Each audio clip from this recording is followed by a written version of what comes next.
जय श्री हरि।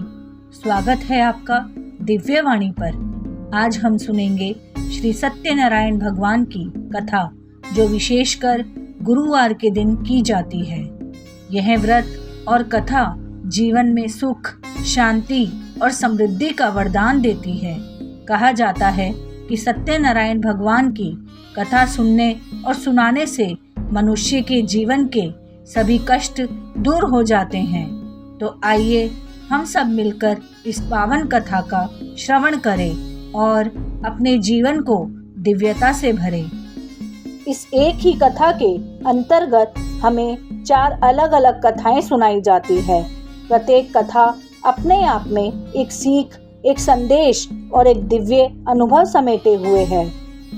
पहली कथा नारद जी और भगवान विष्णु का संवाद, जिसमें इस व्रत की उत्पत्ति का रहस्य है।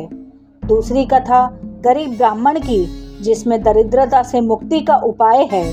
तीसरी कथा व्यापारी और उसकी संतान की, जो विश्वास और भक्ति की शक्ति बताती है। और चौथी कथा राजा तुंगध्वज की, जो अहंकार और ईश्वर अपमान का परिणाम दिखाती है। तो आइए हम सब श्रद्धा और भक्ति भाव से इस कथा का श्रवण करें और अपने जीवन को दिव्यता से भरें। गुरुवार के दिन प्रातः स्नान करके स्वच्छ पीले वस्त्र धारण करें। घर में एक साफ स्थान पर पीला वस्त्र बिछाकर भगवान सत्यनारायण की मूर्ति या चित्र को स्थापित करें। पीले फूल, तुलसी, चने की दाल, गुड़, दूध, फल और पंचामृत से पूजन विधि करें। एक दीपक जलाए और धूप अर्पित करें। फिर श्रद्धा पूर्वक संकल्प ले, हे प्रभु, आज मैं आपके सत्य व्रत की कथा का श्रवण कर रही हूँ।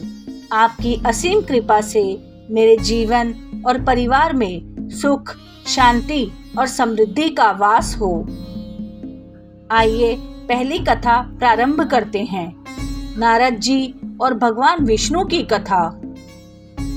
एक बार नारद जी लोक लोकांतर घूमते हुए पृथ्वी पर आए। उन्होंने देखा कि लोग तरह तरह के दुखों से व्याकुल है। कोई दरिद्रता से पीड़ित है, कोई संतान सुख के लिए तड़प रहा है, कोई रोगों से घिरा है, तो कोई असंतोष और क्लेश में डूबा है। नारद जी को दया आई। वे वैकुंठ धाम गए और भगवान विष्णु से बोले, हे प्रभु, पृथ्वी पर आपके भक्त दुखों से व्याकुल है। वे आपकी भक्ति करते हैं, फिर भी संकटों से मुक्त नहीं हो पाते। कृपा कर बताइए, ऐसा कौन सा व्रत और कौन सा उपाय है जिससे वे दुख से मुक्त होकर सुख और शांति पा सके। भगवान विष्णु ने मंद मुस्कान के साथ कहा, हे नारद, सुनो, मनुष्य जब श्रद्धा और विश्वास से सत्यनारायण व्रत करता है और उसकी कथा का श्रवण करता है, तो उसके सारे कष्ट दूर हो जाते हैं। इस व्रत में विशेषकर गुरुवार को पीले वस्त्र, पीले फूल और तुलसी दल चढ़ाना चाहिए। जो व्यक्ति यह व्रत करता है, उसके जीवन से दरिद्रता, रोग और दुख दूर हो जाते हैं और उसके घर में सुख, समृद्धि का वास होता है। नारद जी ने भगवान को प्रणाम किया और यह संदेश पृथ्वी पर आकर भक्तों तक पहुंचाया। तभी से यह व्रत संसार में प्रसिद्ध हुआ। दूसरी कथा गरीब ब्राह्मण की आती है। एक नगर में एक गरीब ब्राह्मण रहता था। वह भिक्षा मांगकर जीवन यापन करता था। उसके घर में हमेशा अन्न का अभाव रहता और उसके चेहरे पर चिंता की रेखाएं रहती। एक दिन जब वह भिक्षा मांगते हुए नगर में घूम रहा था, तो रास्ते में उसे एक वृद्ध ब्राह्मण मिला। वृद्ध ने कहा, भाइयों, मैं भी तुम्हारी तरह पहले दरिद्र था, लेकिन एक दिव्य साधु ने मुझे सत्यनारायण व्रत करने का उपदेश दिया। तुम भी श्रद्धा से गुरुवार का व्रत करो, भगवान की कथा सुनो, देखना तुम्हारे घर से दरिद्रता भाग जाएगी और सुख समृद्धि का वास होगा। ब्राह्मण ने उस दिन संकल्प लिया। गुरुवार के दिन उसने पीले वस्त्र धारण किए, पीले चने और गुड़ से भगवान का भोग बनाया, दीप जलाया और कथा का श्रवण किया। अद्भुत! उसी सप्ताह उसके घर भोजन की कोई कमी नहीं रही। धीरे धीरे उसके घर में अन्न धन का भंडार भर गया। लोग उससे पूछने लगे, भाई ये सब कैसे हुआ? वह नम्रता से कहता, यह सब सत्यनारायण भगवान के व्रत का चमत्कार है। तीसरी कथा व्यापारी और उसकी संतान की आती है। एक नगर में एक व्यापारी अपनी पत्नी के साथ रहता था। वे दोनों बहुत धार्मिक थे, लेकिन उन्हें संतान सुख नहीं था। उन्होंने भगवान से प्रार्थना की।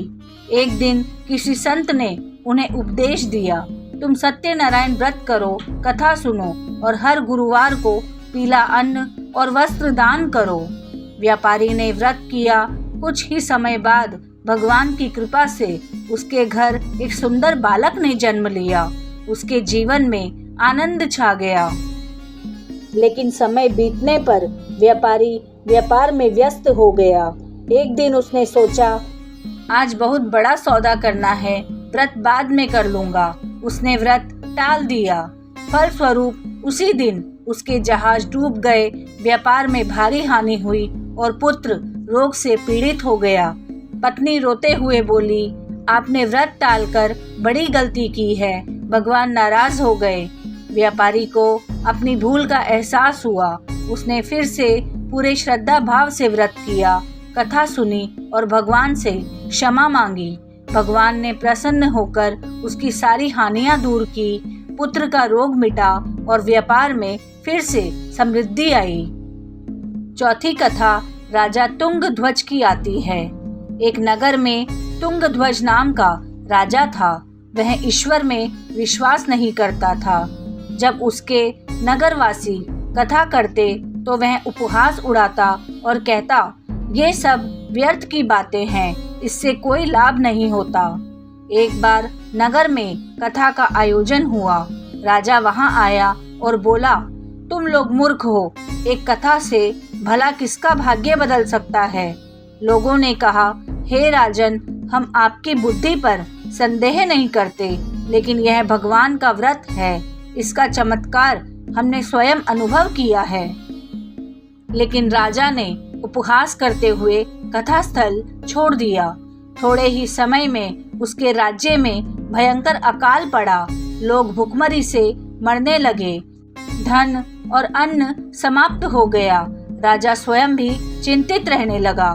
तभी उसे अपने अहंकार का स्मरण हुआ। उसने प्रजा के साथ मिलकर व्रत किया, कथा सुनी और नम्र होकर भगवान से कहा, हे प्रभु, मैंने अहंकारवश आपकी कथा का अनादर किया, मुझे क्षमा करें। भगवान सत्यनारायण प्रसन्न हुए। अकाल समाप्त हुआ। राज्य में हरियाली लौट आई और प्रजा सुखी हो गई। राजा ने प्रण लिया कि जीवन भर वह कथा का अनादर नहीं करेगा और हमेशा भक्ति करेगा। हे भक्तजनों, जो भी व्यक्ति श्रद्धा और विश्वास से सत्यनारायण व्रत करता है और कथा का श्रवण करता है, उसके सभी दुख दूर हो जाते हैं। घर में शांति, संतान सुख, धन धान्य और कीर्ति का वास होता है। भक्तजन दुखों से मुक्त होकर परम शांति और मोक्ष की प्राप्ति करते हैं। हे सत्यनारायण भगवान, आपकी कथा का श्रवण कर हमारे हृदय को अद्भुत शांति और आनंद प्राप्त हुआ। आपकी कृपा से हमारे जीवन में सदैव सुख, शांति और समृद्धि बनी रहे। प्रिय श्रोताओं, यह कथा केवल एक पूजन या व्रत नहीं है। यह हमें जीवन में सच्चाई, भक्ति और विश्वास की राह दिखाती है। अगर श्रद्धा और विश्वास के साथ हम भगवान का स्मरण करें तो हर कठिनाई सरल हो जाती है। आप सुन रहे थे दिव्य वाणी। अगर आपको यह कथा पसंद आई हो तो चैनल को सब्सक्राइब करें, घंटी का निशान दबाएं ताकि अगली दिव्य कथा आप तक सबसे पहले पहुंचे और इस वीडियो को अपने मित्रों व परिवार तक अवश्य पहुंचाए। हम फिर मिलेंगे एक नई भक्ति कथा और दिव्य संदेश के साथ। तब तक के लिए जय सत्यनारायण भगवान की जय। जय श्री हरि।